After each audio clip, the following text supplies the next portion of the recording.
All right, so welcome back, guys, to this class. This is the second series in our animation um, specialization class. Hopefully, we've practiced the first two exercises from the previous class. If you haven't, please go back, do them, because everything we are going to be doing moving forward is going to be building up on the things we discussed earlier on. So please do that, or do them rather, before we continue with this. So this is pretty much this is like what I call it, a guide. So this was the a project I made in preparation for this um as a showcase for this week's work. But I I'm thinking I'll make this video simpler than this. So rather than have two bounces here, we just have one, but the principles still apply. So for this one, you might want to follow along. But then for your own personal projects, I want to see some more creativity. I want to see um, how you would like the ball to bounce realistically, by the way. So yes, that is one. And then for the second part of this week's class, we're going to have this. Okay. So if I, yeah, we can see this hops over. And yes, let me put this. So this is more of a cinematic, some extra camera animations. Yep. Then we have that bounce. We have that. So this is going to be building up on the overlap from the pendulum swing we did in the first class, plus the bouncing ball, which we did last week, and then also from this class. So please um, take every exercise seriously. They are not just one-offs. All right. So we'll start with today's project. I am going to open a new Blender file. I think I should actually even close this. So I'm going to open a new Blender file.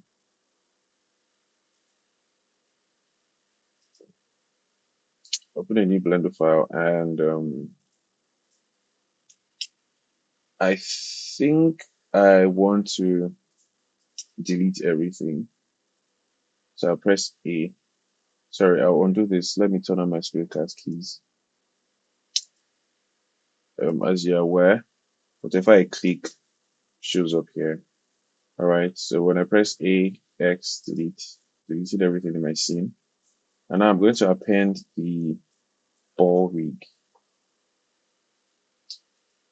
We're going to append the ball rig, and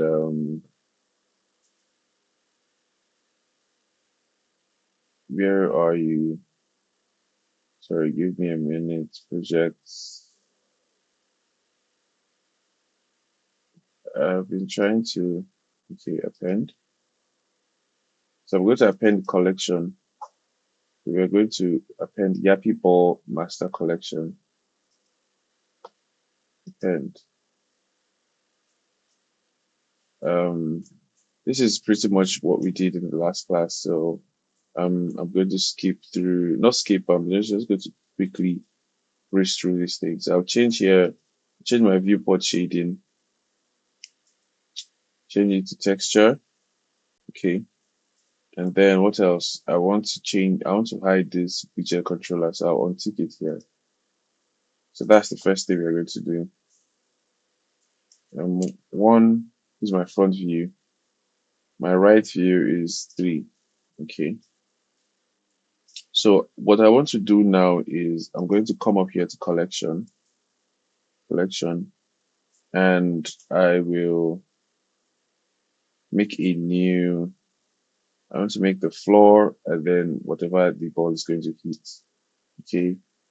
So I'm going to do a shift A. Please, I'm going to click on collection here because if I add anything while Yappy Ball Master Collection is selected, everything I'm going to add is going to be in here. That's not what I want. Okay, so I'm clicking on collection, then shift A, then a plane. Now I have my plane. I would scale it up in edit mode. S scale. Okay, and then I am going to go into, all right, so I also got feedback concerning my interface. So I am just going to quickly, my monitor here is quite large. So I'm going to increase this a little. Hopefully this is okay, because this is actually too big on my screen right now. I think there was actually a shortcut for this that I did. So this is just one panel. Oh well. Um, so that I've added my plane, and I will go into this modifier here and solidify. So with the solidify, I can increase my thickness. Okay. So there are a lot of ways to doing this. You could go into and then you extrude. All right, but I like to have the ability to, yeah, just do this back and forth, no problems. Um, let's say we have this floor here, and I'll just call this ground, and I'm going to duplicate this and rotate it by 90. Please bear in mind that I am in right orthographic view. Okay, so when I press R, it's only swinging along this, it's rotating around your X only. Okay, if I was in perspective view and I press R, I want to see what's happening. When I press R, right, when I press R, you can see a lot is happening here. R. Okay, all the three different axes are rotating. But what I mean, when I'm just in my orthographic view, we are only rotating around one. Okay, so I would highly recommend while you're starting out, please try as much as possible to limit your view to your orthographic view for now. You can go around your perspective to check different things, the different angles. Okay, but orthographic views are very, very important. Um, so let's say I move this wall here. I'm holding control, by the way, to snap. So the snapping option, if I turn this on, when I press G, I am snapping to the grid. Okay. But if this is not on, when I press G and I hold control, it temporarily turns on snapping. All right. So let's say this is where my wall is. This wall actually might be too big, but it's fine. Nobody has to know the size of the wall. So I just want this ball to travel this way, probably bounce like this. Let's see. Bounce this way. Bap, bap, bap, bap, bap. So I think I might actually want to scale up this floor. S to scale. Okay. Um, let me move this one back a little. So right now I'm going to rename this one to wall. And I'll select these two, this, shift select this. And I'm going to press M to make a new collection. And I will call it environments, as we all know. Call it ENV or environments, depending on how detailed you are trying to get. So now I like to color code these things. Give it another color. Then I'll come up here to my funnel. Same thing we did last week. Or did we? So I think we did it in class. I don't know if I did it in the video. So here you come to this funnel, select this icon that has this cursor looking icon.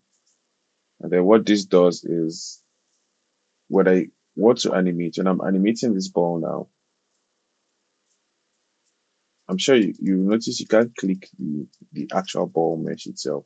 The only thing you can click is the rig, right? So by the time we are selecting things, we don't want to, yeah, interrupt ourselves with selecting other assets. All right, so I am just going to turn it off right now. If I click on this wall, it selects. But if for this wall, this cursor that we just turned on, if I turn it off, now I can't select this wall anymore. So that's simply what it does. So I can turn it off for each individual item in this collection, or I can just turn it off for anything that is in this collection already. So if you had 50 items, 50 assets in your scene that you don't want to interact with, you don't want to touch, you don't want to select while you're animating, this would be a good solution for that. All right, so let's quickly go into it before it's quite late. I don't know how far I'll be able to go today. But yes, right off a graphic view, and I'm going to go into pose mode. I'll select my rig, go into pose mode, control tab, and now we have our rig. Um, so let's see, how do we want to animate this? Smile PC lagging. OBS is, I hope this is fine. Okay, so I want to animate based on the example I showed you.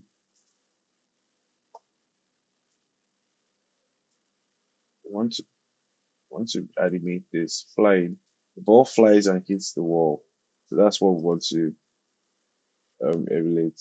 So we are not having a second fall here, second wall rather, for it to hit back.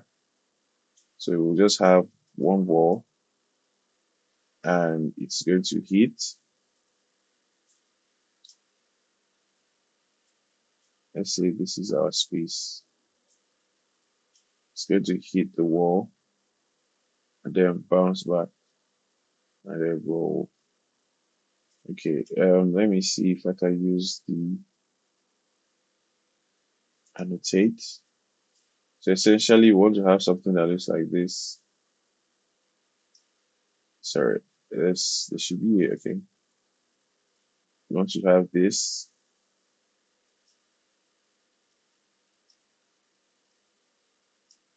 then have this bounce,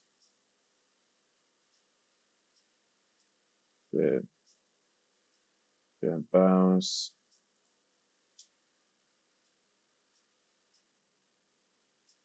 That's so high. Probably this bounce, bounce, roll. So that's all we want to do. So this arc may not be accurate, but by the time we test it out, we'll see if it works or not. So it's just our ball just starts out. You ever want to take it from out of your scene. So if I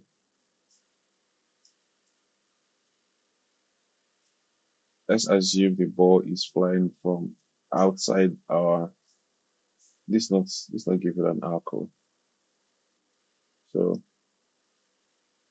there should be an eraser. Okay.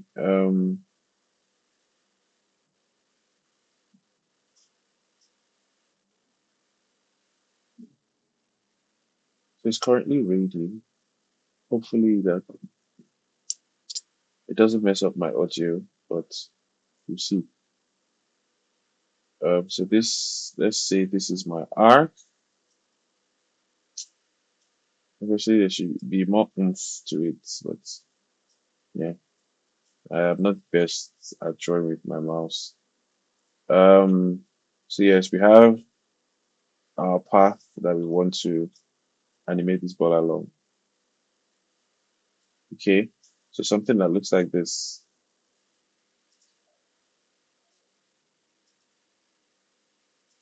Um, I was hoping there will be a way to turn this off without deleting. Okay. Sorry, I've used the annotate tool just once ever, so this is literally my second time.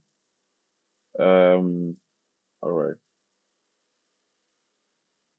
So why did I delete that? I don't know why I did it. Sorry. So now that we've seen our arc, it just looks too messy. But either ways, now we've seen our arc, we can try to um just plot this movement. Okay. So right now we are just going to focus on the positions of our main keyframes, like our key poses. That's what they call them, right? The key poses. So on frame one, I'm going to move my ball. Let's say I move it here. Although by the time we are done, it's going to be our camera is just going to zoom in this way, so there's no problem. So on frame one, I want to put my ball here. G to move. I'm animating this yellow one in the middle right now. This yellow control, the root control. I shouldn't actually call it root, but oh well. This, then I'll come here and press I to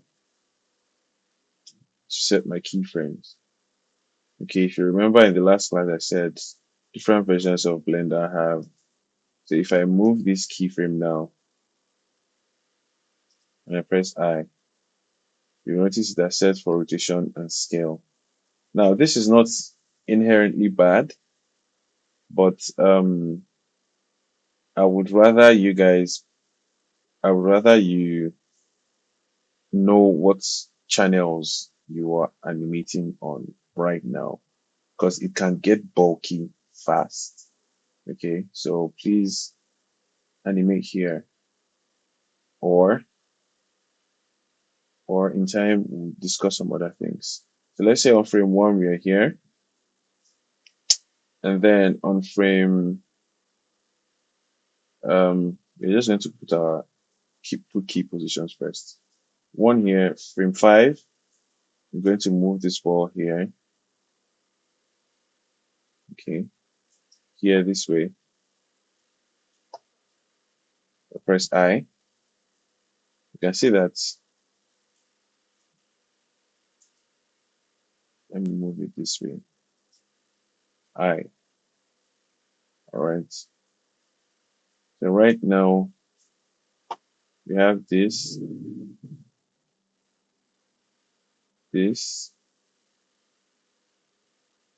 and let's say on frame 10, we are going to adjust our timing in time, but please, let's just do it for now. This might actually be too high,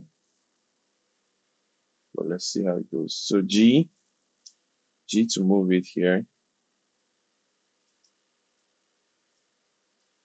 Um, G, then I press I, and let's see, this, and 15. I could have done this on every second keyframe. So on every second frame, 1, 3, 5.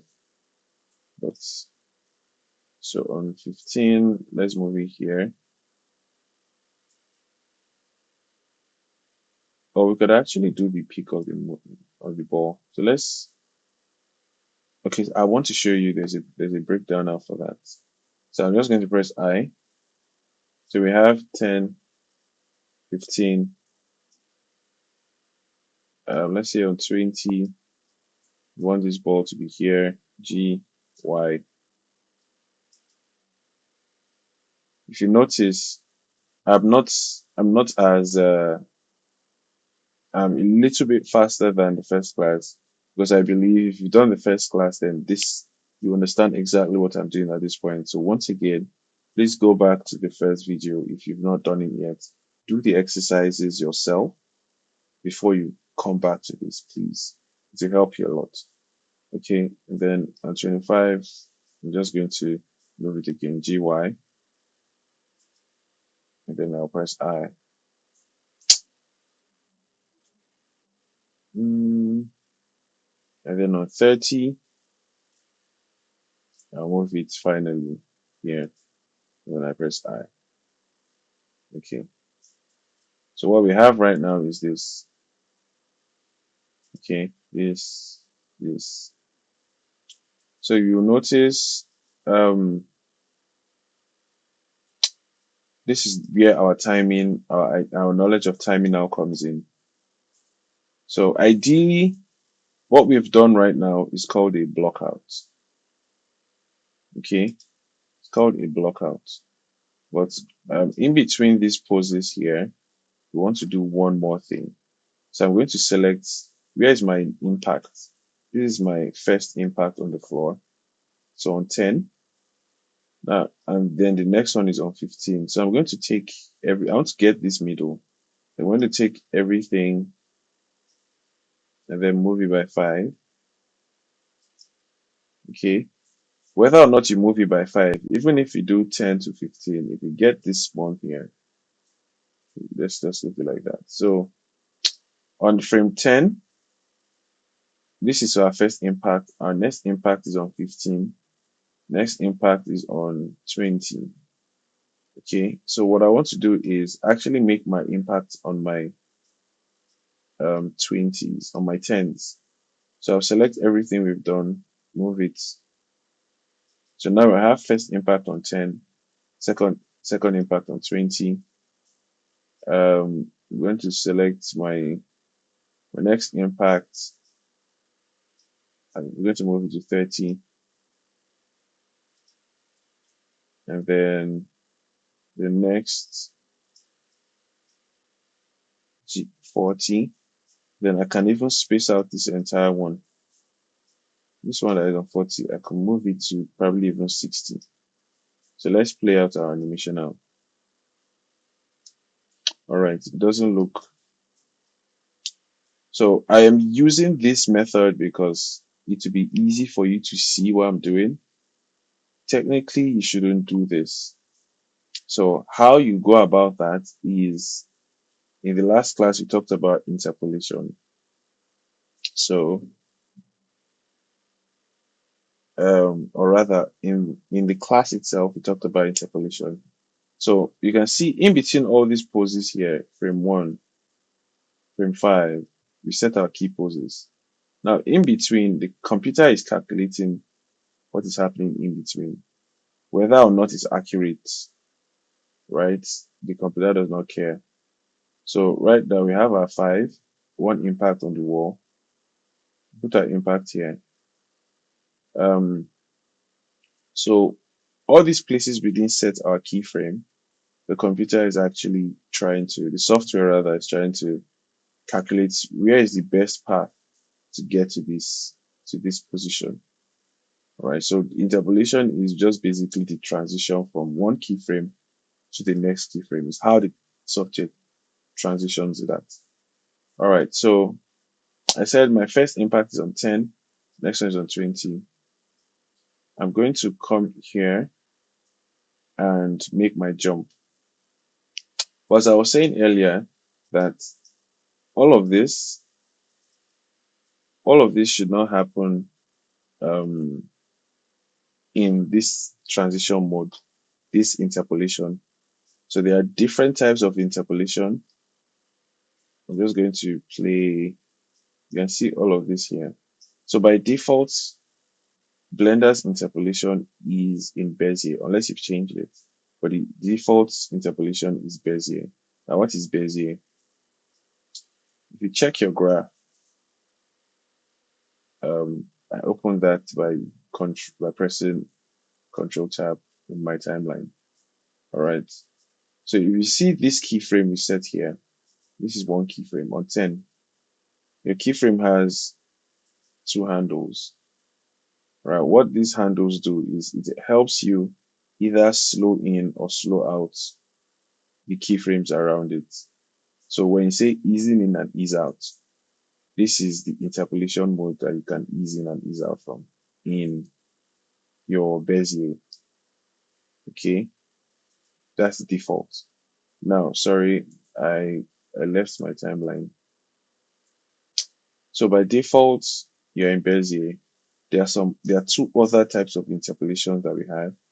Where if I press T, place. You can see it here. I press T and I have the keyframe selected, T. And I press constant. I want you to watch what happens. So when I play, right now when I play, you are not seeing any in between. So this is frame 2, frame 3, frame 4. Nothing is happening in between. The only things you see are our frame 1, where we set our keyframe, frame 5, where we set another keyframe, 10, next keyframe 20, 30. All right. So this way, it might seem to you that what is the essence of this? But this is the best place to set your block out. Now your block out is a, what's the best way to put this? The block out is like your is a showcase of your poses, of all your keyframes that you've set. Okay, without any interpolation in it. So when we have, let's say we had a main character, a humanoid character, probably dancing or a ballet, all those key moves where they spin out the legs, they pull them back in, they rotate. So all your major poses is when you make your key poses without necessarily worrying about what happens in between them. That is your block out. That is the skeleton of your animation. Okay. So now we can say we've started our block out gradually. So we have seen this. So how do you get into this? We have to select all your keyframes, press T, or you can right click and come here to interpolation mode, change to constant. Or, so we said the first one, the default is on Bezier. This one helps you, it calculates in between. It helps you do ease in and ease out. Now there's also another one called linear. Now linear does interpolations for you, but in your graph, you see that on this frame 10 now, we don't have these two handles that Bezier had. Those two handles, if I change it to Bezier, you see that we have handles. These handles can help you ease in and ease out. Okay. But for linear, we don't have it. It's just a straight line. The same speed you are leaving somewhere with is the same speed you are landing with, or it's the same speed you are getting somewhere. So it is literally the same speed all through your key in between your keyframes. There's no ease in, no ease out. Um, okay. So for most of our blockouts, it is generally recommended to work in your constant mode or your step if you're working in probably Maya or somewhere. Okay. So when I play this, but I know for beginners it might be quite difficult to um to get a sense of how the animation looks, right? Eventually, by the time you block out enough, you will be able to train your eye on how the animation itself is flowing. Okay, so we've changed it to constant, and I said wanted to start adding all the ups, all the arcs, because right now, if I hide, let me hide this annotation. So right now, and actually this is very important. So when I right click on this controller that we are animating, when I right click, and then I go to calculate motion paths, um, by default, it gives me what I want. For you, it might not say calculate, it might say okay, or just click on it. All right, so this is what we have right now. So we have frame 1, frame 5, frame 10, 20. So this is literally telling us the path that the animation is going right now. Starting, and I definitely want to reduce my play range. So I think 95 is more than enough. I'll probably make it even 80 for now.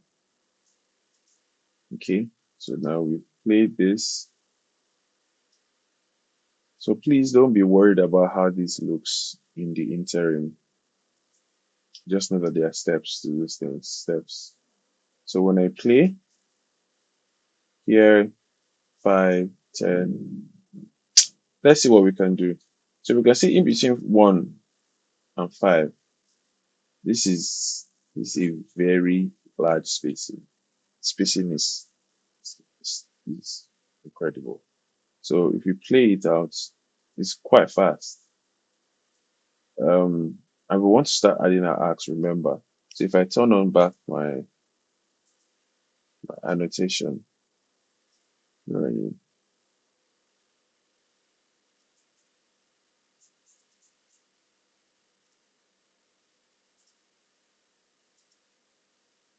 when I turn it back on, um, what I want to do now is to move these keyframes. So on 1, we are here. Let's say we are using our Bezier, our Bezier, our Bezier interpolation. When you play, let me play this. Okay, so this is really fast. I hope you can see that. Don't be afraid of going back and forth. So yes, I'm going to move this one. I'm going to move it to 15. Let's see.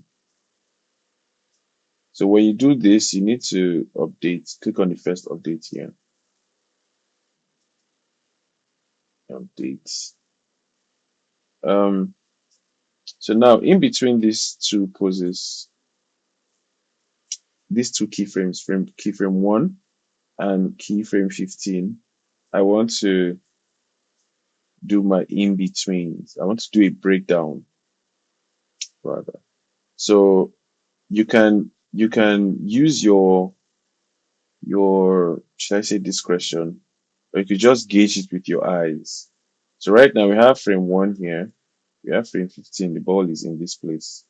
So we know that if you are following this our arc, this ball should probably be around here in the middle. So let's say on frame 8, I'm going to move here like this and set my keyframe. Okay. Or what I like to do, because eventually you're still going to use this method when you're making characters and other things. There's a there's a tool here called the breakdowner. So what this does is when you click on it, you've activated it. Now if you move your cursor,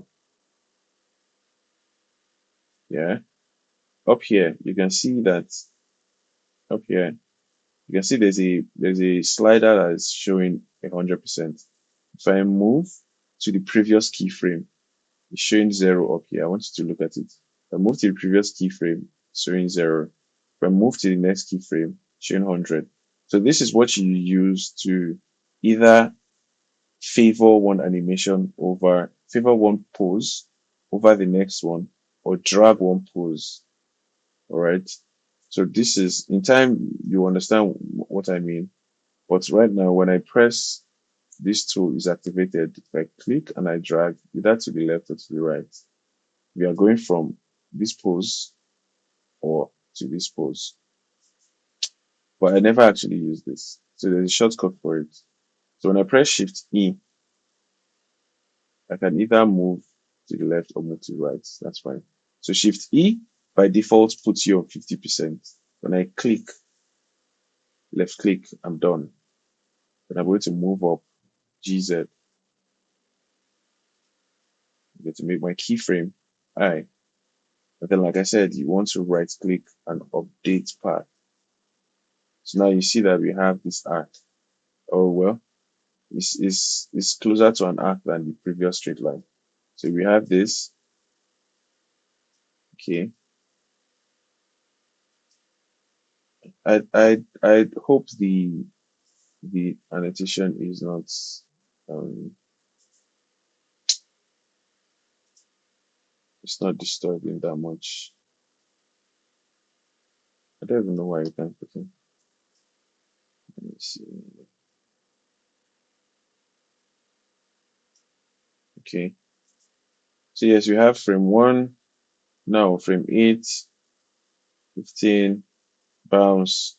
So in between this 15 and then our 20 here, let's give them more keyframes. So I'm going to move this.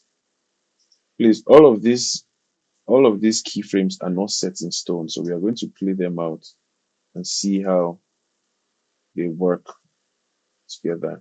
So on 15, between 15 and 25, let's say here, we're going to make our breakdown. So we're going to put one more arc in here. Shift E to get our middle post, Shift E.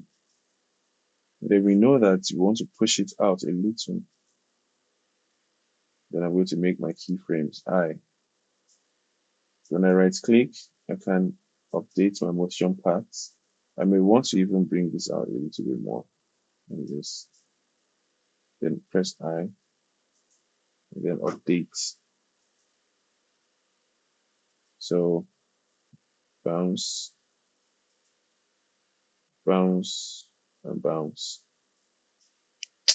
Um, so if using the step mode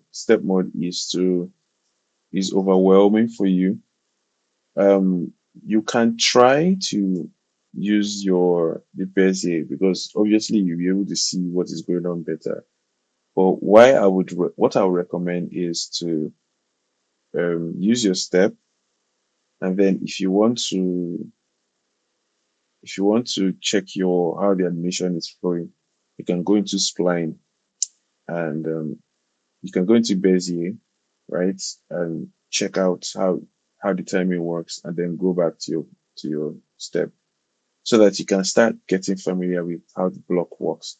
Because by the time you're working with full blown full blown humanoid rigs, you would need to work in this mode so that you can see all your poses clearly.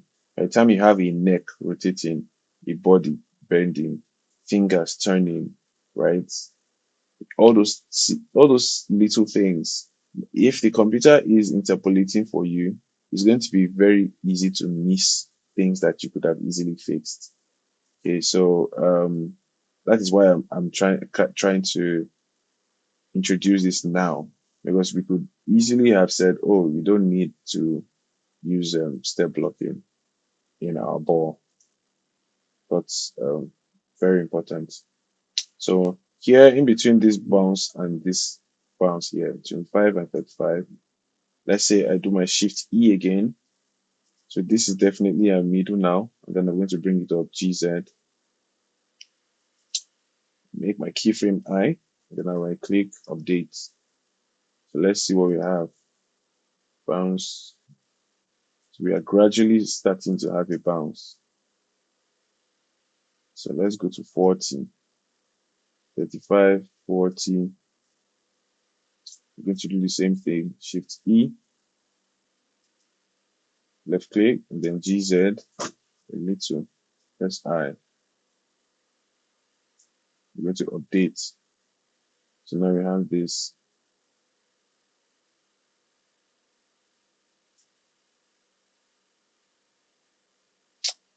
Um, so what else? I think we just need one more little bounce here. So I'm going to do a Shift E, and then I'm going to raise it up slightly. GZ, little, press I. So now this is what we've blocked out so far. Okay. So I think with this we can definitely turn off our annotations. We've gotten the skeleton of our animation.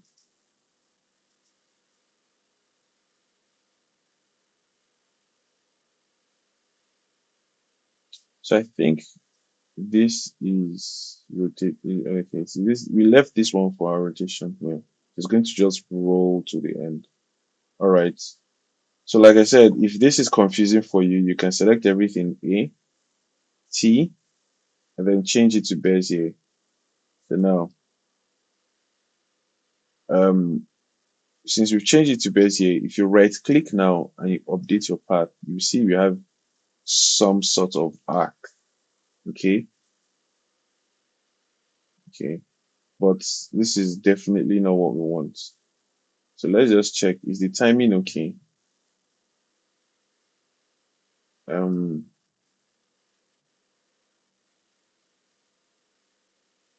hmm.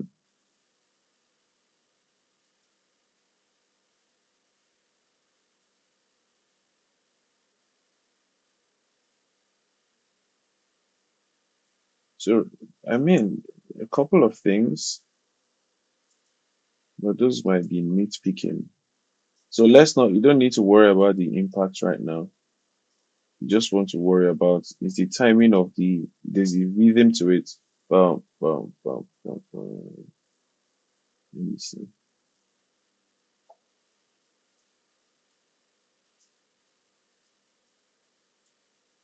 Up, 45 is down. Up, 5. So if I want to,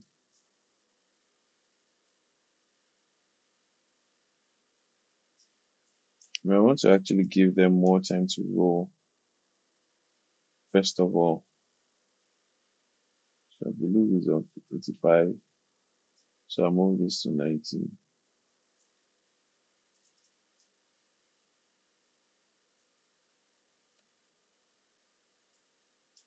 Let's click updates. Okay. So if before now you were confused about timing and spacing, you see here the time it takes this ball to get to this wall is taking us 15 frames. All right, so that's the timing. So if you want to change the timing, you can select your keyframes here and give them more time. Give this animation more time in your timeline, right? You change the time it takes to do this. And then you can see how the computer is calculating this interpolation. You can see these dots here. Some dots, the spaces between the dots, they are bigger in some spaces than, say, for example, here. So you can see this tiny spacing here, little spacing. So little spacing means slow movement, while large spacing like this means a whole lot of this movement is very fast. So that's what it means. Hopefully, you can see it after YouTube's compression. But it's here, you can see the dots. All right. So I'm going to select everything, change it back to my block, my constant, and I will update my path. So this is what I have right now. Go bounce, bounce, bounce. Then I move. Okay, so one thing I want to start introducing with us is color coding your keyframes. Why? So by the time you are moving pieces, you want to know where what is what. So here we are starting out. You may or may not need a color code for that. And then our impact, I want to make a keyframe on all our impact. So for this impact, I select this keyframe now. Um, if you right click, you see something called keyframe type. Now, this keyframe type by default gives you the keyframe, this is the yellow one. Uh, I usually like to make this an extreme.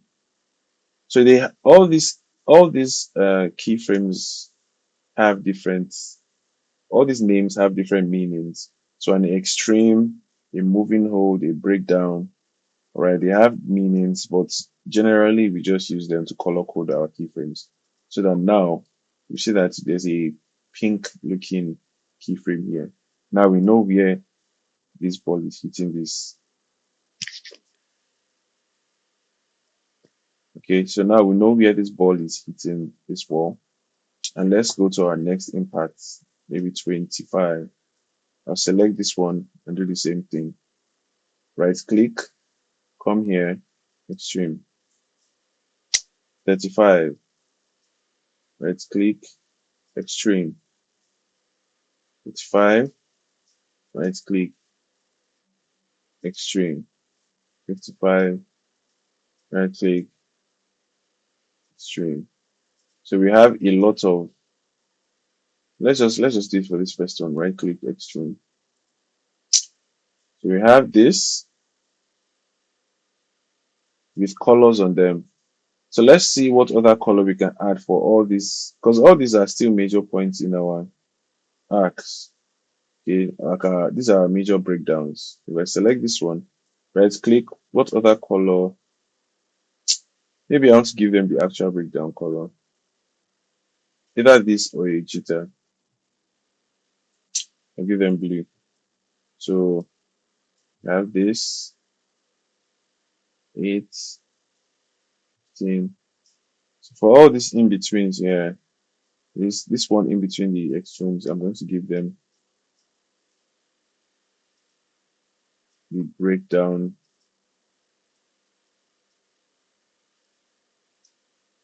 keyframe type. So I can select multiple at the same time, but I'm doing them one by one. It may seem like we are overdoing things right now, but by the time you have complex animations, you've set a lot of keyframes. It will be easy to identify these ones we just set now. So yes, so now that we've done that, I think we've pretty much set up our skeleton. Let's move on to other things. So here in Blender, there are different um, pa- sections or panels that look like your timeline. I believe we are not new to this. So in the last class, we discussed graph. So if I move my cursor here to this left here, see it changes color. Bring it down. So in the last class, we briefly just talked about the graph. So if you notice here, this is what constant does. Constant is saying it is 50. This is, let's say this is 7.5. So that means this is going to be 7.5 until you get to 20, where it is no longer 7.5. Now it is now 6 points. Sorry, it's now 5 point something. All right. There is no gradual 8 points, 7 points, 6 points, 5 points. It is either this or that. Okay, so in this graph editor, we are not dealing with it for now. So we know about this graph editor. There are also some other parts of our interface as well. So the first one, which we all know, is the timeline. Now there's also another part under this animation called the dope sheet. So what the dope sheet does is it gives you more information about your keyframes. So I don't want to jump the gun and I don't want you to do this yet. But let's say I right click, update path. This path is fine now. If I select all of this and I change my interpolation back to Bezier, I'm trying to explain what this dope sheet does, at least the simplest one of them. So I've changed my interpolation to Bezier. I right click, update armature motion path. We have our arc right now. So for each position where we have this impact, right? In your graph editor, in your graph editor, sorry, this might seem like it's a lot, but I'm headed somewhere. So this is my timeline. Okay. The timeline is the one that has this play, blah, blah, blah, has the start and end. This is my dope sheets. They look alike. So I'm going to make a third one, which is our graph for now.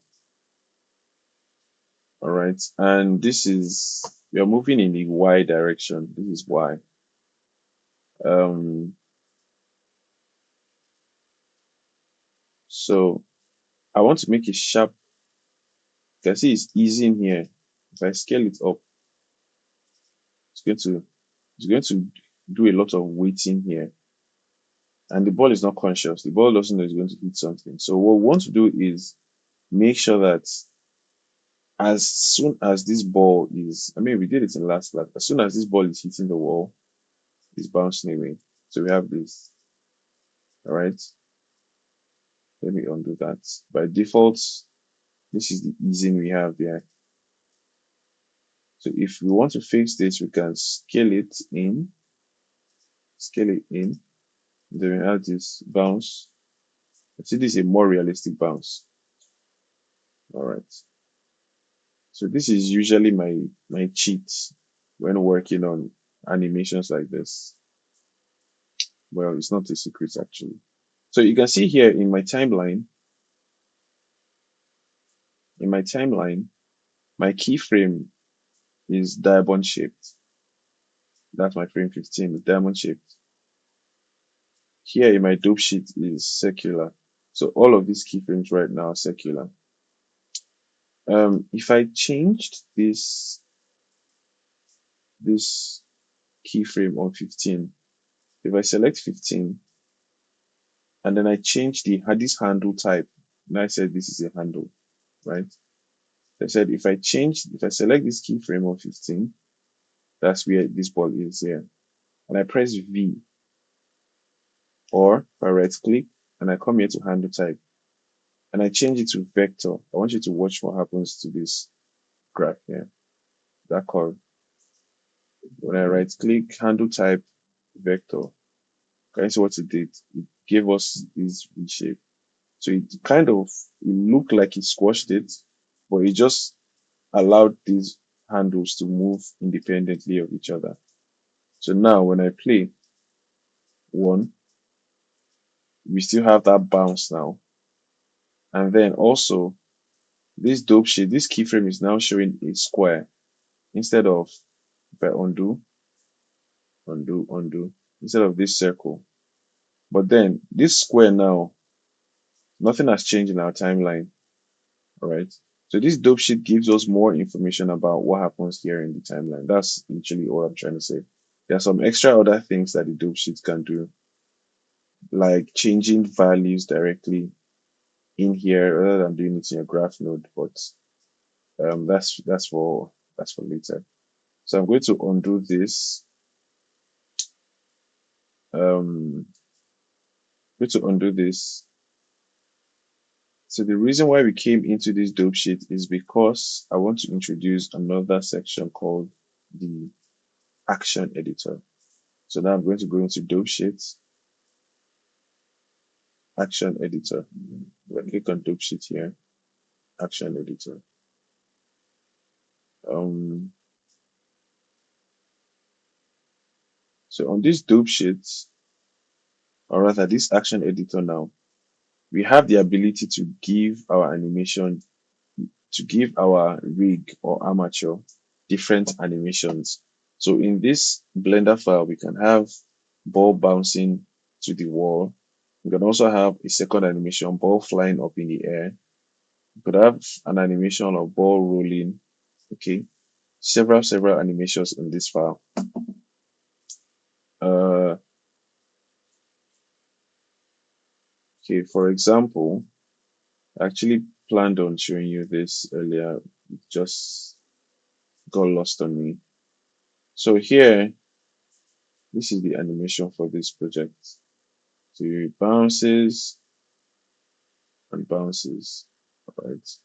But these are the steps. If I go to blocking, right? So this is the first thing we did, all right? We blocked them out, then did extra steps, started working on our arcs, all right? And then went into our Bezier, okay? You can see that. And then did further work, started doing our squash and stretch. And then finally, we added our rotations. Okay. So in here, you can see we've added like several animations inside this file. So it is the action editor that helps us keep track of all those different animations. All right. So I am going to select all these keyframes here, change it back to my constant. Then I'm going to right click and update amateur motion path. So now I have this. All I can see is my major blockout. Right. So in my action editor, I'm going to come up here to Yappy Ball Rig action. I'll select it. Then I'll give it the name blockout1. Blockout1. Then I'm going to click on this icon here that looks like a shield. It's called a fake user. So what that does is it helps Blender remember different animations. Because right now, let's say we this icon beside it here, this new this new action, it will duplicate this animation we have here into a new animation. So if you have, for example, back to this file. So if you have this final animation and then we wanted to make a new action or a new animation for it without turning on this shield, when you save and you close Blender and you open Blender back up, the only animation you will see is the current one in here. So every other thing that has been saved is not going to show.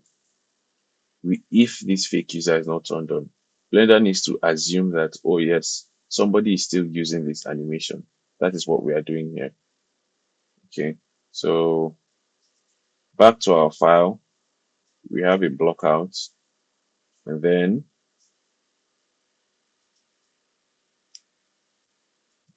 I'm going to click on new. Since I have turned on the shield, click on new. So now we have a second blockout. So what do we want to do here? Um, you want to start adding more details. Want to start adding more details to our play. Yes. We want to start adding more details. So right now, I can decide to, if you look at the rig itself is tilted, is facing upward, right? And if you see our squash and stretch bone, right, it's upward in one direction. Okay, so I want to quickly just rotate this ball. So I'll click on it, yeah, and I'll rotate it to fit this line of motion. Yeah, press I. Okay, I. And then um so if it looks like this one has disappeared, this color looks like the color has disappeared, select it and do your R again, give it that color. So we are here. So we rotated this way, this. So if you're not in Bezier, you won't be able to see this clearly. But this rotation is fine right now. We'll deal with the other things later on. So we've rotated it this way. That's fine. So let's start making um in betweens in all these breakdowns here, in between these breakdowns. So on four, I'm going to do my shift E. Then I'm going to move it upward a little. Come here, press I. So we have this. If I update my path, this is it. And then on 12, shift E again, left click, Then let's say I move it up like this, press I. If I update my path, so we have this bounces. You can see this is looking more like our arc. And then on, let's say halfway between 15 and 20, we do either 17 or 18. I want to do another shift E. Then I'm going to move it like this outside. Press I, and I'll update my path. So the closer, the more breakdowns we can do in our blockouts, the more poses we can do in our blockout, the better our animation will feel when we go into splining. It's almost going to be very automatic. Okay, so in here in 22, I want to do a shift E again, and then let's say I move it here like this. Then I press I. When I right click and I update my path, you can see we have this bounce, this bounce. So we are just literally going to repeat, rinse and repeat. So I'm coming in between these files, these keyframes here. 27, 28, 27, shift E. And then I'm going to move out of this triangle a little bit, set my keyframe I, then I right click, update path. So now we have this, you see that, and then I'll come in between 30 and 35, let's say on 32, I'm going to do the same thing, shift E, then I'll move out this ball, press I, if I update this path. So this is the, you're not going to bounce any ball without being able to track your arc. You can see that as we've gradually started adding our arcs, it's already looking like a ball. Don't be um, discouraged by this. If I turn off this, you won't notice. So let's play. Okay, you can see that, right? All right. So we've done this for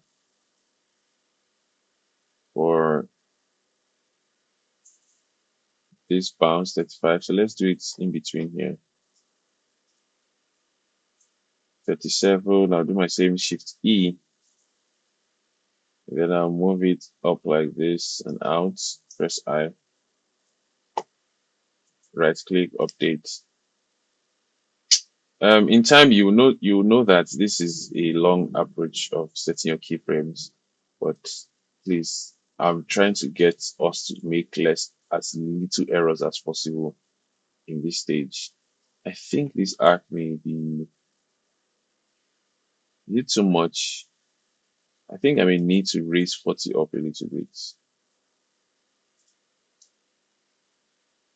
All right, update. Okay. So in between here, 42, shift E, then I'll move it up a little, make my keyframe, and then update path. Let's see. So this is what we have right now.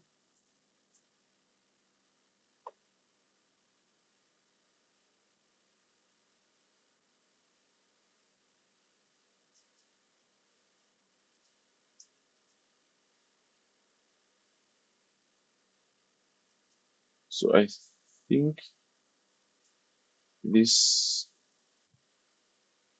I think we may want to move this keyframe, the position of this ball at 25. I think we will want to push it forward. So on 25, I'm going to do GY. All right. And set my keyframe and update. Okay. So let's see. 25 is this, 27. I'm just going to delete 27. Update my path. Probably delete this 32. So now all I have is this. Is this on the floor directly? Yes. Yes. Okay. So if I have this E G Z, this is the middle of this position. I'll press I. Now right click and update. Okay, so in between these two, I'll do my shift E and bring it out a little. Press I. So all of this is I promise if I wasn't recorded, I'll probably be listening to music or a podcast because you can do all of this um half half um aware in a way. Although it's always best to listen to the rhythm of your animation. So but yeah, this is we have our bounce. Okay, that's pretty much it. This is pretty much it. So even without being in Bezier mode now, you can see that we have a somewhat semblance of a bounce. Okay. Yes, this is fair enough. All right, so I'm going to save this block out. I'll save it. And if you want to be precise or you want to even make more edits to your keyframe colors, so I could select all these places we made breakdowns and start giving them extra colors. But do we want to do that? I don't think so. I think we've made enough keyframes. So now we have our block out.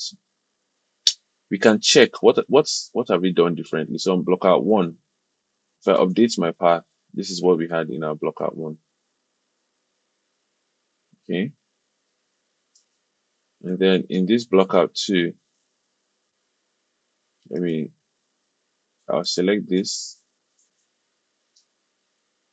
If I update path, so we have an even better defined curve in our arcs. Um so yes, I think we are good to start moving in spline. Although for some people they would rather do their squash and stretch in the blockout. While that is while that is very possible, since we are not setting keyframes for everything at the same time, I don't think we want to do that. So since we've done our blockouts, we're going to make a new one, new action. All right, we'll call it spline one. So what this just means is that we are converting all these our graphs now. We're converting all these our graphs, all our keyframes here, we're converting them to Bezier. All right, A, select all the keyframes, T, Bezier. So now when you play,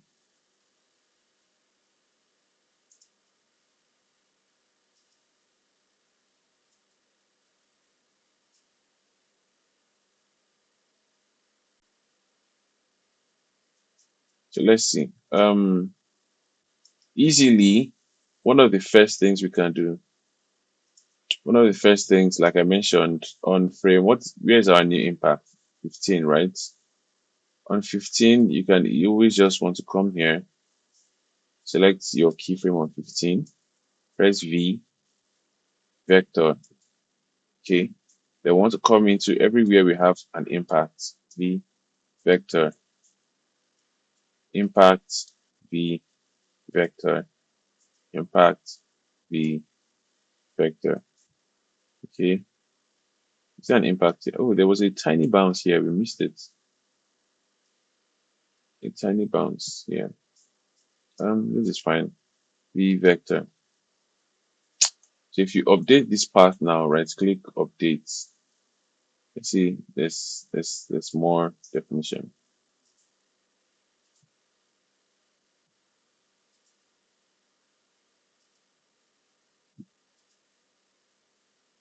Okay, so first things first, we can now start cleaning up our graph editor based on our motion that we see here. So let's see. You can see that this motion is not entirely smooth. So for frame 8, if you raise this one up, so let's go into our graph editor. I will go into my, this is y, as you can see, minus y to y. This is here. So this is my y location. You see that this movement is not so smooth. We have some parts going faster and some. Um, so if you try to smooth all of this, so if I click and drag over enough of my keyframes, all of this, if I press the period, the full stop on numpad, I get an optimized view. So let me see, GY.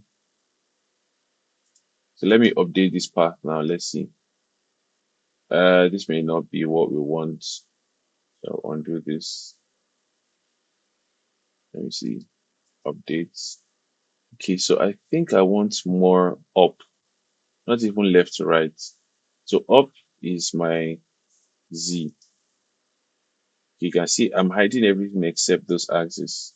That's why I was saying I only want to. I've not saved yet. So this is ERP um, lesson 2A. So right now I'm going to select all of these keyframes up to this point, probably up until 12. Full stop. So we have here on 8, it's still longer getting up. It's not getting high. It's not up. It's not going up anymore. On 12, it's starting to come down. So let's see what happens if we raise this one up a little and we right click update. Okay. Gradually, if you raise this keyframe 12 up a little, right click update. So you can see we now have we have a better looking arc. Okay. Bounce, bounce. Okay. Yes, I believe this makes sense, right? Bounce. All right. So I have an issue with the distance this ball is traveling. So let's see. One thing you might want to do is when you observe the pattern of your curves, that's why blocking out is good. If you observe the pattern of your curve, there's some times where we don't need as much keyframes anymore to hold them up. So let's see if I delete this ones here and I move this handle up. Let's see. Updates. I'm just going to undo some of this. I can fix it myself, but I don't want to cause issues for you. So here, I'm going to bring this one down a little. Right click, update, GY up a little bit, date. So I want this 12 should probably be a little bit higher, to be honest. Play. So I'm going to go back to my Z. Here is from 12.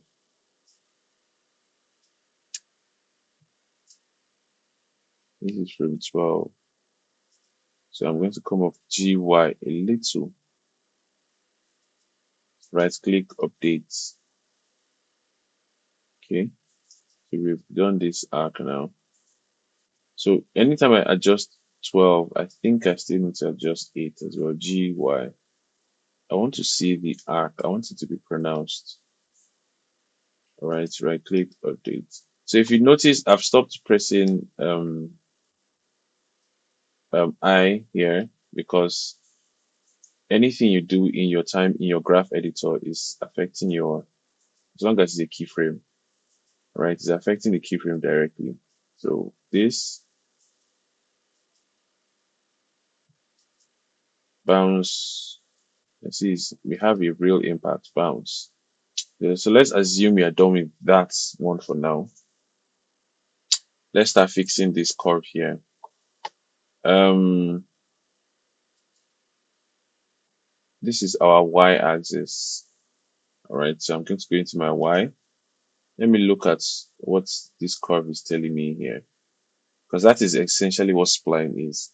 Now that you've made your poses, you just want to make things look better, change your handle types, um, see how you can make smoother action. So the more keyframes you have, the more jittery your animations will be. So if you could do anything with 2 or 3 keyframes, please go ahead.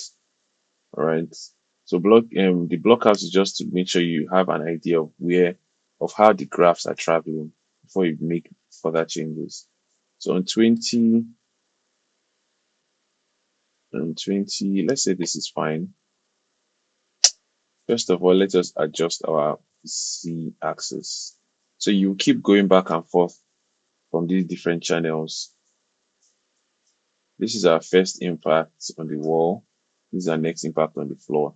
So I'm going to click and drag and press full stop. So I've noticed that this one is stepping out of order. So what happens if I bring it down? This with GY and I right click update. This is not it. Okay. So let's see what else can we do. I'm going to undo that. Okay, no, I'm going to undo it. Right click update. So we are still here. I may want to bring this one even further. G like this. All right. Press I and then right click update. So this is beyond our arc. I update. Okay, something like this. So maybe this in betweens are the issue. So if I select this one here, let me see. Let me give this one more space. If I select this, full stop. Select this one up here and I press GY just a little bit. And I right click update. Okay, a better arc. GY here, a little, right click update. Okay, it's gradually fixing that. Then on Y, let's see what we can do. Everything from 15 down to 20 something. Full stop. Nothing much seems to be happening here. GY, right click update.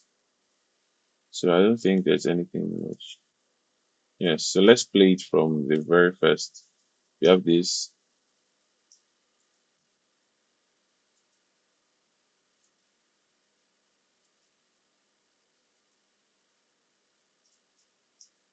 So there's a weird bounce happening right here.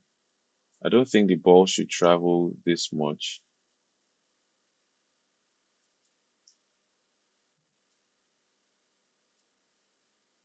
But let's see. Let's see what could be wrong. This is my Y location, right? For frame 25, we've set our keyframe. 28. So now we are working on this part of our arc. So if you check either your timeline or I think first of all, I'm going to reshuffle all of this a little bit. I'm going to have my timeline down here. So the only reason I want my timeline down here is to have my end rate, my start and my end. I'm going to have my dope sheets in here. So the shortcuts was just, if you're in your timeline, if you press Control Tab, it goes into graph. When you press Control Tab again, it goes into dope sheets. So now I have my dope sheets. I have my um, graph editor, and to close this. So let's see. We have 25 to 35. That's our next bounce. All of this here. If I press full stop. Okay. In here, if I reduce this, could that be why? Right click, update.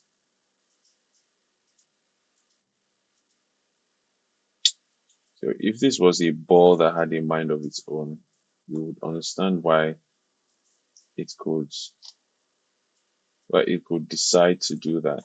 Let's check our Z location. Ooh, okay, dots. So now if we bring this one up, GY, a little, and then also probably this one to GY, what happens? I update my updates.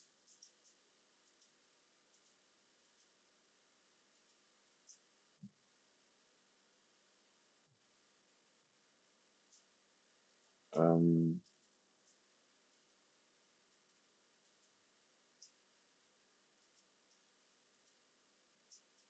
Still feel there's some sort of easing.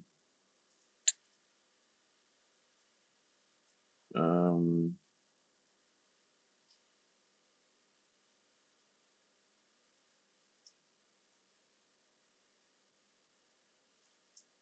so just give me a minute. So this is exactly what you're going to do on yours as well. You're going to play around with the keyframes and you see where, because you are the conductor of this concept. You could try to reduce the timing, but I know it is not that. There is a and it is most likely going to be here.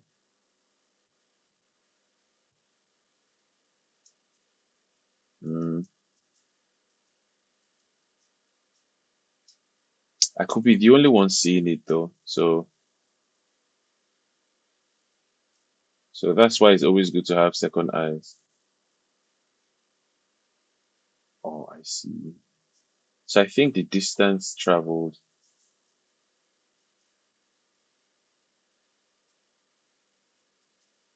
I could do a hack for this and just increase the bounce.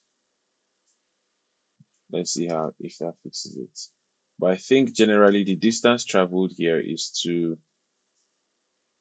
much for that movement. If you see,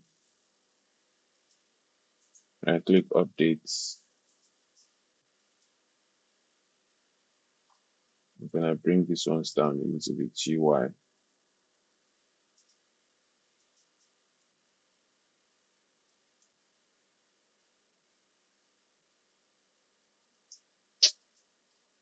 Okay, if I move these handles, actually we could do a couple of things. GY, bring this down again, updates.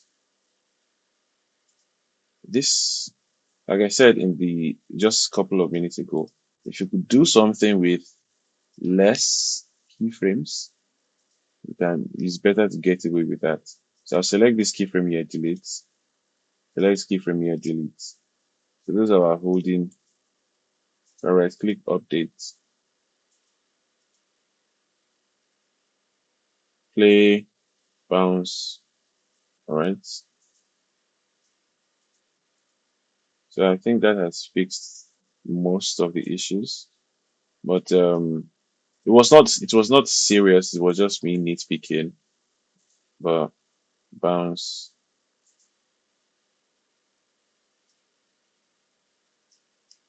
okay. And then for Y, let's see what else. we do? This right here, if we want to fix this so that we have a smooth movement here.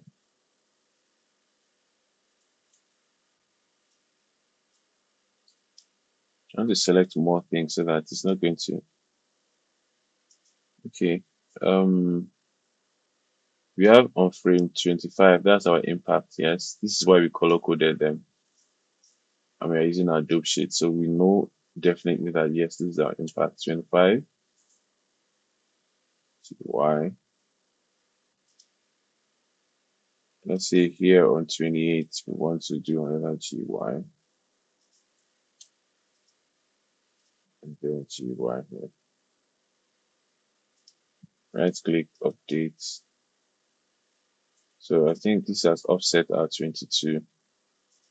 So let me,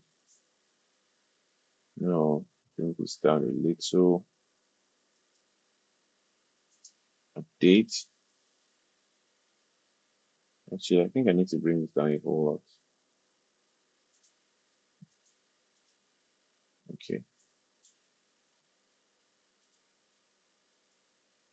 Is you're going to have to fill your animation, look at it, check your paths.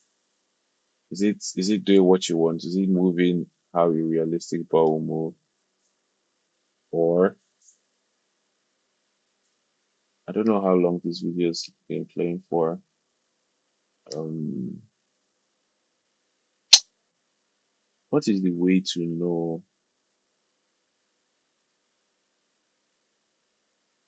I have to check OBS. And okay, this is gone for an hour plus. So this is an hour class.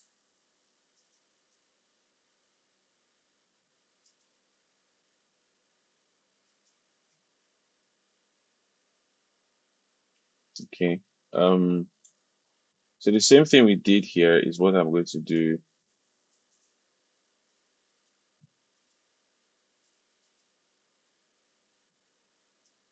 Same thing we did. Bounce on frame 35. Let's do the Z location first for 35.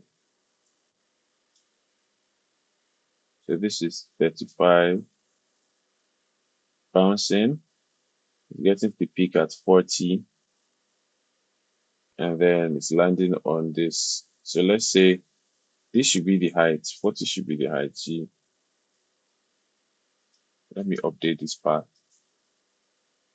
40 should be the height of the movement. So probably this one comes down GY, and then this one comes up GY. So we have this.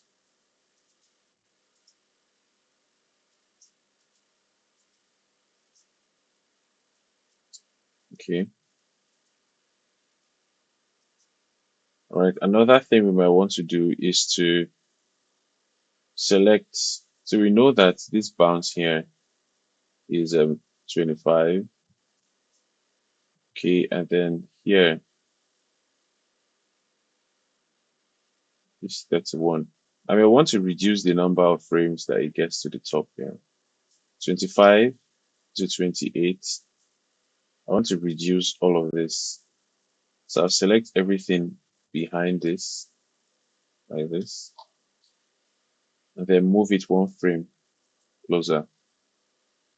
Okay, one frame closer. I'll deselect this.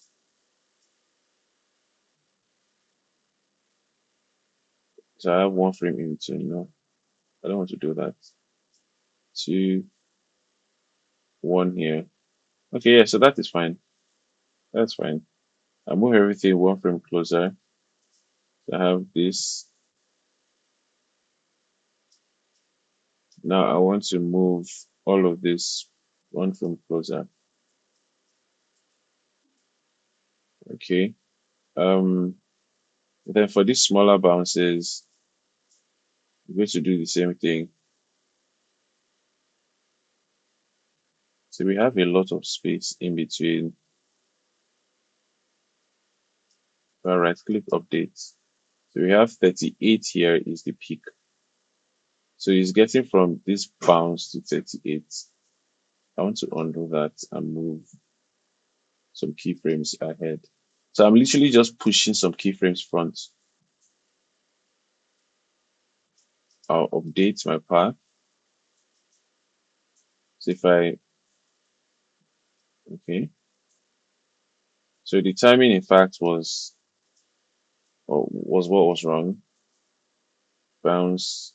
You can see now we have a better bounce. If we go back in here to clean up this, let's see. Do G, bring this down, G, bring this down. Okay.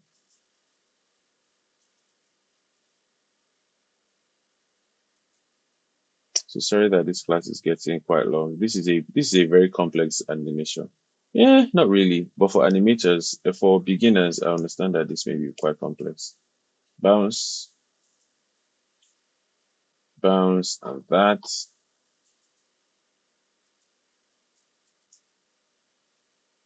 Okay. Bounce. Um, Let us just fix all of these curves here. So for this, I want to scale this one out a little and then delete these holding ones. So I did select this, shift, select this, X, delete. So now I'm going to scale up this one so that it's going to give me that same shape. But it seems that we have more time. We have more time landing. Let me update this. We are landing on 42. So we have 33, 34, 35, 36, 37 to the height, 38, this. Okay, so I'm going to select everything again and move this one forward.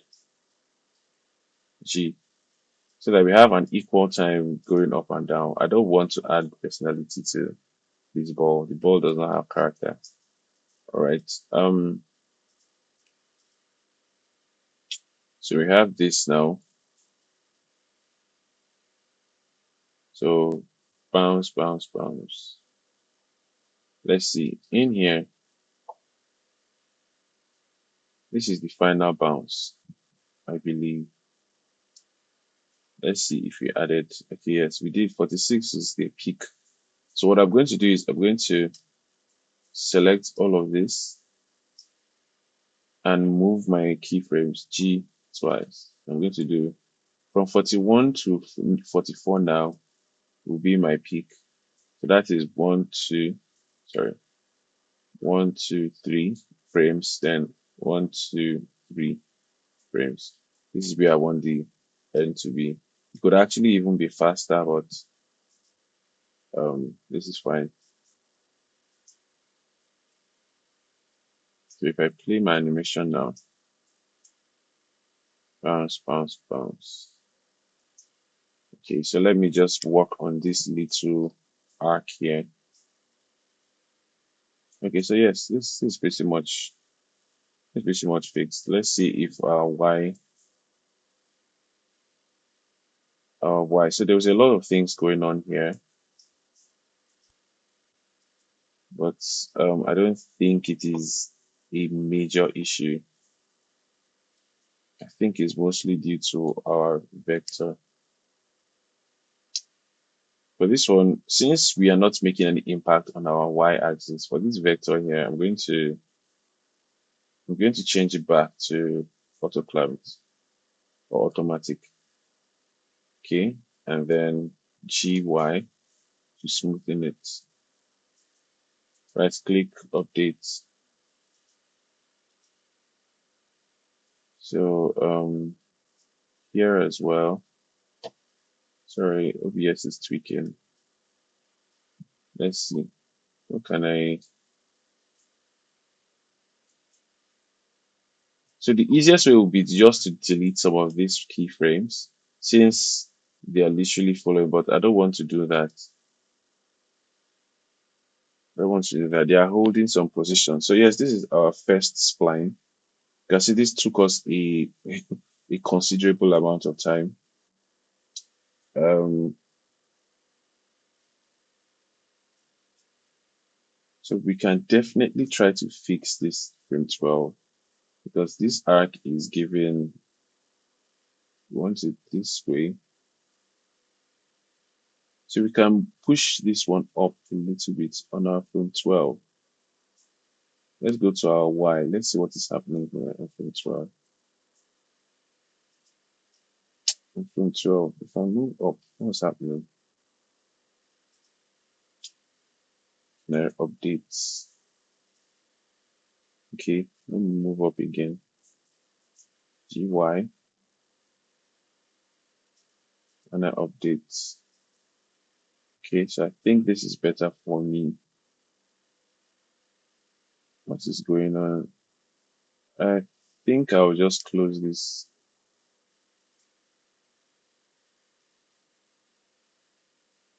Oh, I have some other things running. It's fine.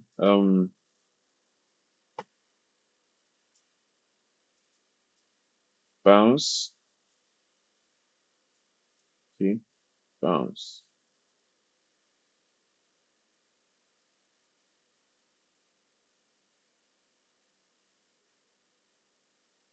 Okay. I'm going to see how can I change this speed for the landing. So this is our Y location. So on this Y location, if I just raise it up a little, if I raise it up a little, so that means it's traveling. Yes. So I could scale it up a little as well. So it's going to ease it to the stop. Okay, so we are easing into the stop. Okay, and then we are good. So a couple of things might be wrong with this first. It's looking pretty fine here. Let's see on our Z, we already eliminated the potential errors. So this is fine. Let's click updates. If we brought this one down, it will be GY updates and click. Okay, good. So now we have a working prototype for our first. Sorry, Control S, not Control Shift S. All right, so we have our first spline, and we can go into further. We'll go into further work on this spline. So I'm going to come up here, say fake user, save. And I'm going to call this spline 2. So now with this, since we rotated this, I'm going to try to move a little bit faster. Since we rotated this ball already, um, all I'm going to do is I'll come here, for this rotation is fine. On all my impacts, I want to make sure that these squash and stretch bones are facing them. So I'll come here. Since I made a keyframe on 1, right? I'll come to 15 for rotational. I'll rotate a little like this. This is where the impact is happening. I press I for rotation. Okay, so it's rotating this way. And then on my next impact on 25, I want to rotate it like this. Keyframe. So that it's going to move. So I don't know if you can see it. It's moving this way. And then as it's coming here, it's turning the other way. All right, just watch this question straight once. Just rotating this other way. Um, so for this one, you can decide to either use the rotation for this. You can either decide to rotate this body movement here, this root one, or you could use rotation, which is what I'm going to use. So right now, all I've done is bounce, bounce. So I've just angled the squash and stretch bones in the direction of this arc. That's all we've done so far. So I'm going to come here and let's see rotation. Let's go to rotation. I believe it is on the X. You can see it's X. We're having values here. Let's see what's happening. A to select everything. Full stop. If I see this is fine. If I come here and I press V, because I want to break this rotation V vector. So now I can have one smooth bounce this way and then in the other direction. So I'm going to press this and press G. Just move the handle out a little. Okay, this perfect. What else do we want to do now? Now I want to start doing my squash and stretch. So we just imagine that this ball is already in motion.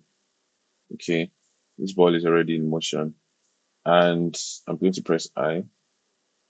Let's see. I will move. Um,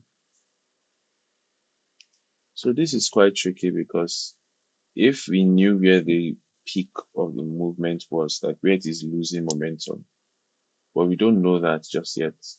We don't know that at all. So we are just going to let's focus on this impact first. Okay.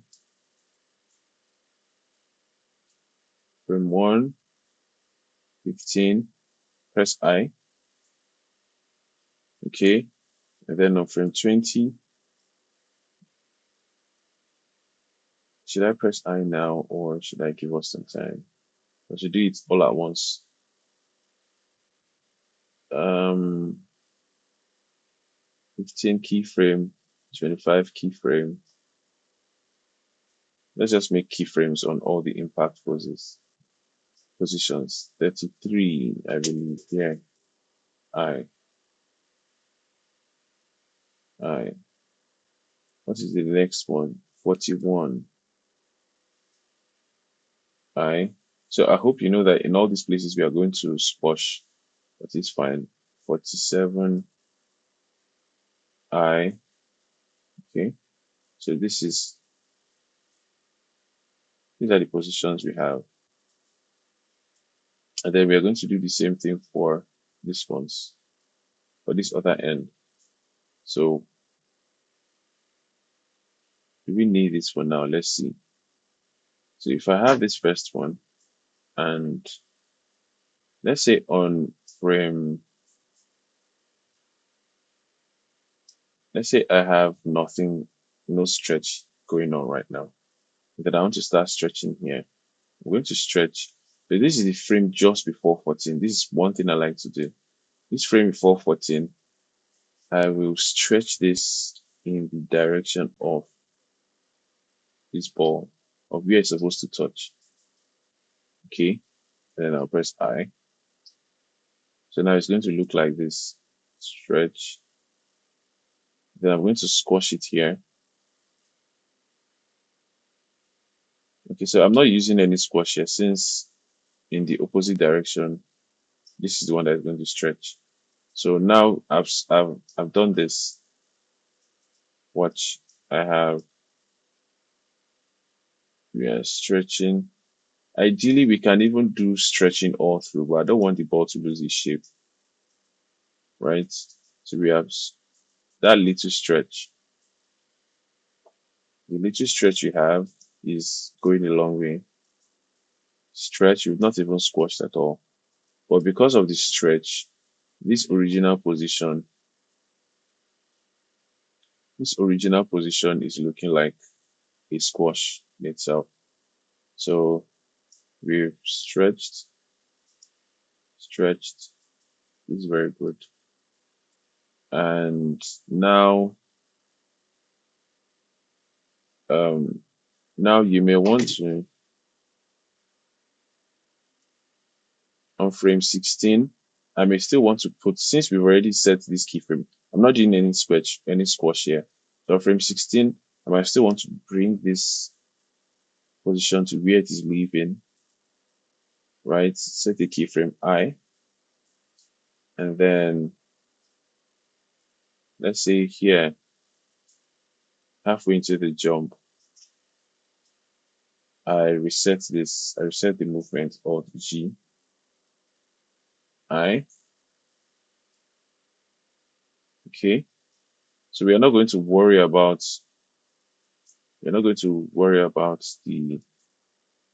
this top squash anymore. All right, so now we are going to worry about the bottom stretch and squash and stretch. Okay, because we know that ideally we want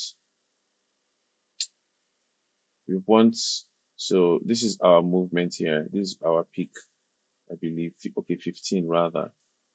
15. So I'm going to start dealing with this second one now. Okay, second squash here. I. And what is our next impact? 25. 25. I press I. Okay. So we know that somewhere around this middle, or just before it, or just after, somewhere around here, I'll just let me keyframe this. So no movement has happened here. And then on frame 24, I want to stretch this in the direction of my land. I. So if I click, so this is what's happening. It's a lot of stretching that's going on, right? So you can see that it's landing. In fact, if you want to be precise, let's see here. So this is the position. This is this one. Let me move it back here. Okay, press I. So now I have this. Okay. So since the ball is rotating, we are using both the squash and stretch at the bottom and at the top to give it a more realistic bounce and shape. You can do one, but it won't look as good as using these two. So now we have land, land on 25, 25. So let's make our keyframe also on 33. The next land, press I. Okay, and then the next land is on 41. You can see why it is very good to have your arc showing your motion path. I. It's been raining since, so it's been very breezy. Once again, I hope that this audio is if it's not good, this is what time is it? This is actually 4 o'clock in the morning. So um bounce. So we have one impact here and that one here. So let's say on this, we know that before it gets to the height, this is the height of the jump, right? We don't want any squash and stretch here. So on frame 26, maybe I want to move this one in this direction. I. And then when it gets here, no squash. Okay.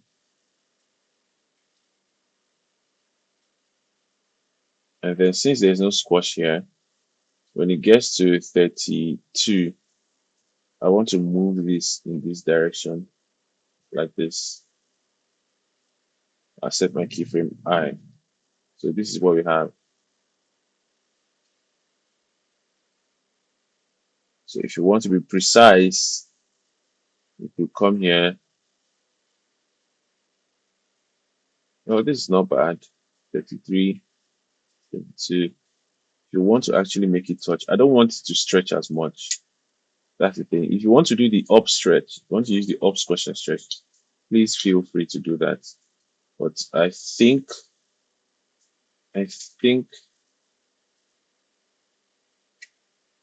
this question stretch may be already too much on this.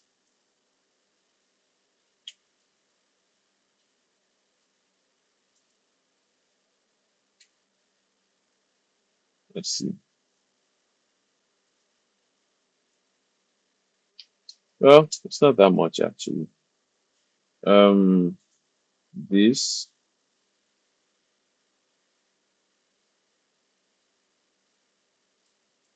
and then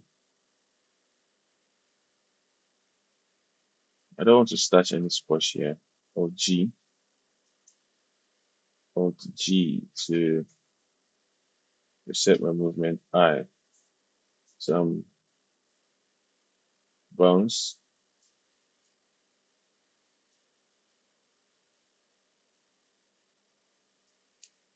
Okay. So on 33, new movement. Here is the middle of my R. 37. I don't want any jumps here. So I'll set I as well. And then just after leaving, I want to push this one down a little. Just I, this stretching.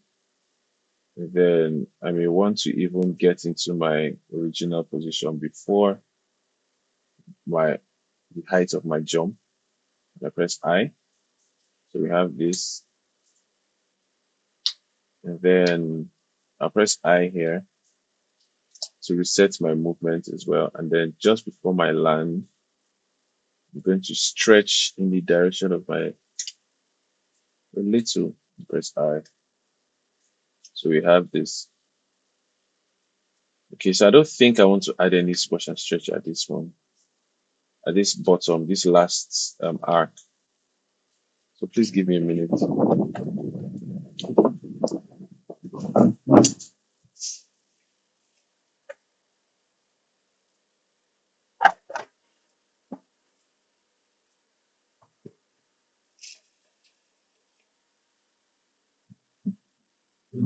All right,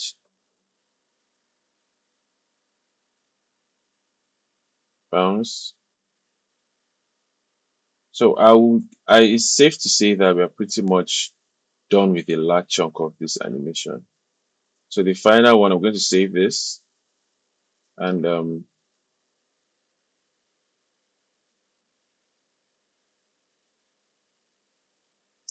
let's see, is there something wrong with this time? Nothing. I think this is fine. So if you're not fine with this, with how far this ball is traveling, you can always come into this. You can select this controller here, go into the graph. This is our Y. So I'll go into Y location and go to that last part. This part that is here. There's a lot of movement that is happening here, right? It's a lot. So I might want to reduce the, okay, so if I update my path now,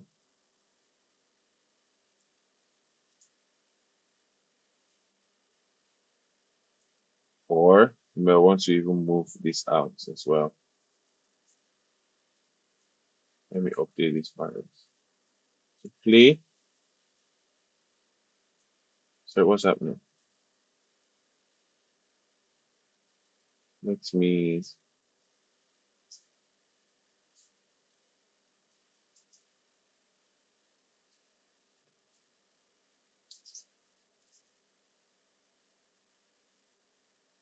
so for our Y, I don't think I want there to be any vector.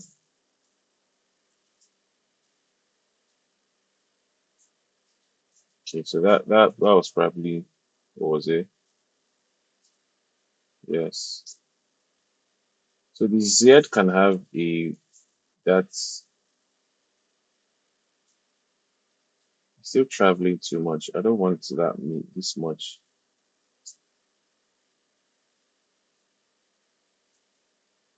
So I want this. But I want it to travel at a longer time to update.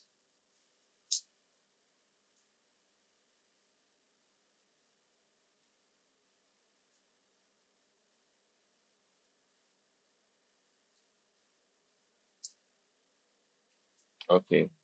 So with this done, the only thing left is to the only thing left is to work on our rotations now. I know this video is quite long. Um, I'll find ways to edit this video down to, but I mean I was talking all through this, and then for the final one, since I've saved this, I'm going to click on New Action. Then I'm going to call this polish.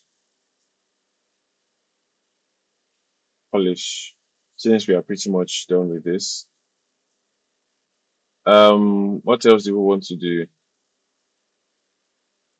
I am going to work on the rotation.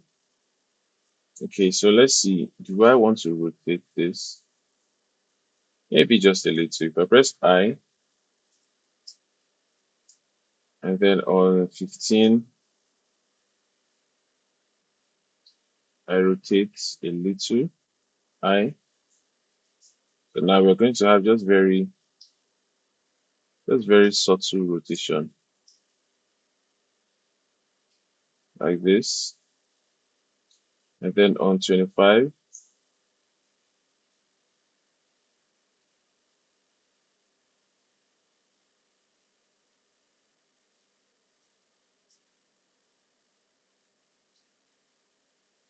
okay. So on 25, I'm going to rotate it this way.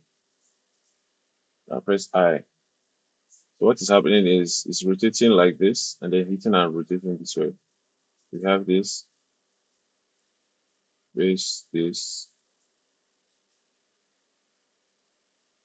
Then on 33, I'm going to do the same thing. I'm going to rotate again. I. Yeah, see, all of this is pretty simple. It's just a whole lot of repetition. Rotate, I. And then on 47 again, we rotate again, I. And then for this final to 85, where are you? 85, we'll have a final rotation, R. So let's see what happens now. So yeah, so that is not enough. That's not enough rotation on our X, I believe. Let's see. On this X, if we bring, let's play this now.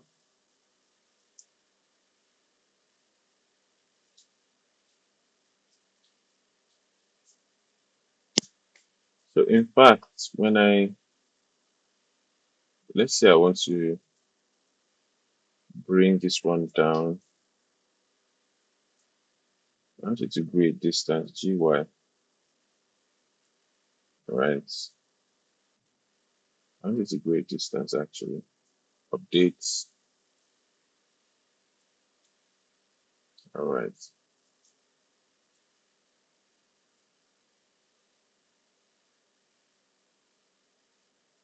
We're going to scale it out so that it's going to ease into this land.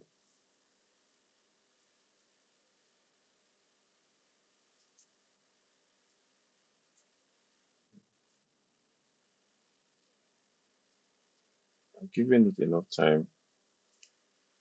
Last keyframe, next keyframe, updates.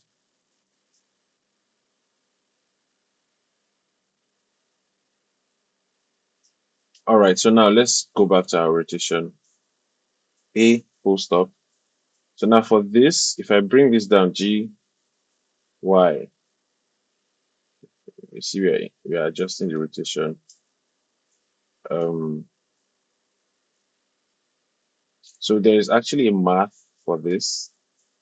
Calculate the size of the ball plus you divide that with by you divide 360 by the size of the ball to get how many times it turns, but we're obviously not going to do that. Um, s- since we have eyes, let's see GY play. So you just want to get this rotation right. You want to get it to look right. Let's see.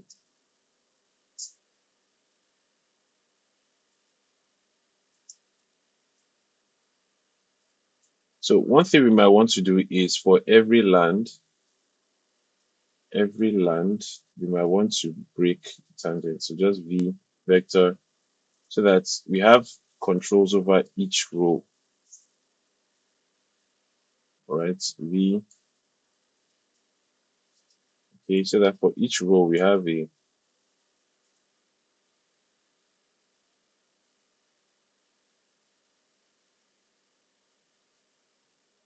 so what if we covered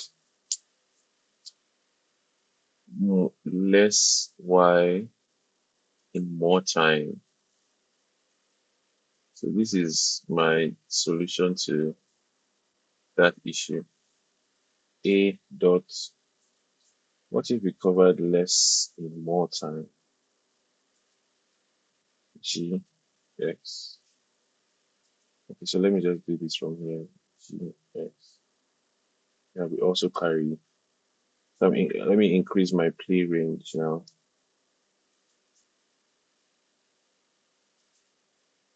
Updates. Okay. So I could also want to drag it out even more. Perfect.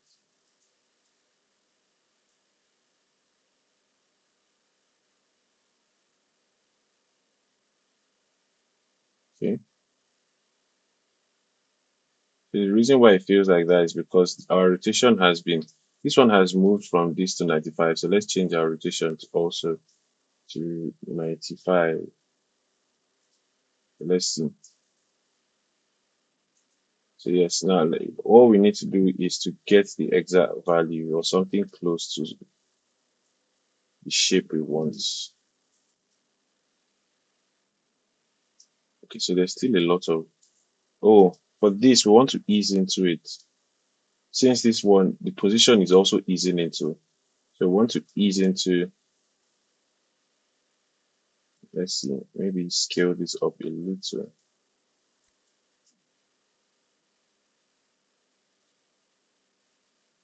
Position is, so you can see all of this is just nitpicking, making sure that your animation works right. I would say we are pretty much done. Let's scale this one down a little. Updates. Let's play. Let's scale this down a little. Dates. Let's play. Yes. Okay. So that's pretty much it. If you have not seen the other video on how to render your viewports and how to make some changes, please go back to the first video and let me see. There's a jump somewhere that I don't like. Bounce. Okay, so at this point, I think I may be willing to risk it. For our Y, this piece here, um, this jump here, if I take everything in between. So one thing I might want to do is just to get a duplicate of this, call it second, polish two. All right, so now we know that nothing is going to happen to the previous one, right? If I take these ones and I delete them,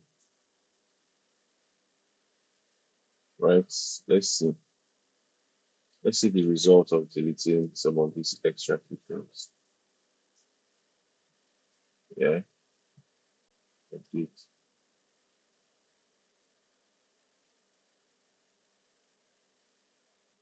So I think you may want to go easy on the jump here on Z.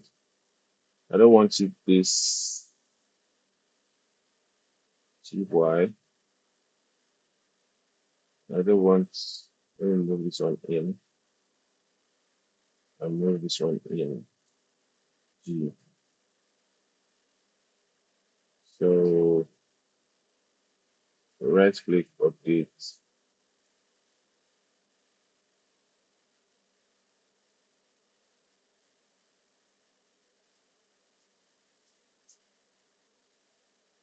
Okay, all right. Okay, so yes, please, we are done now. And I believe you've seen the entire process of how to make something like this. Obviously, we can always make this better, but yeah, I think 2 hours is the entire max for this. This you can literally do this in under 35 minutes. So I'm looking forward to seeing what you guys do with this. All right.